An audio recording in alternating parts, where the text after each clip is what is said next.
likučias išgėrė aguonpienio, gali neišlaikyti narkotikų testo. Galiu įrodyti. Va, turiu litrą aguonpienio, turiu testą. Testai parduodami kas antroji vaistinė. Gali per šventes irgi nusipirkti, pabandyti, juokinga visai gaunasi. Pirmas žingsnis.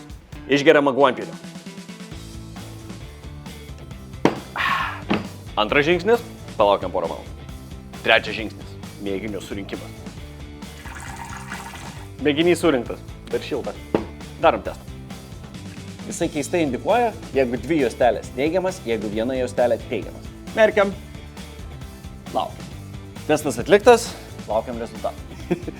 Ir va, matas, išriškėjo mūsų testai. Visi testai yra neigiami, apart vieno – opioidų. Opioidų testas teigiamas. Tai kas čia įvyko? Šitie testai ieško opioidus primenančių molekulių. Tai kartais mes juos galim apgauti. Pavyzdžiui, antibiotikais, vaistais nuo kosulio. Bet šitoje vietoje mes neapgavom. Nes aguonose iš tikrųjų yra opioidų, morfino ir kodeino. Nedaug, ten yra tik tai jų pėdsakai. Bet šitie testai yra pakankamai jautrus, kad tuos pėdsakus sugebėtų aptikti. Tai nuo aguonų pieno per šventes neapsineši.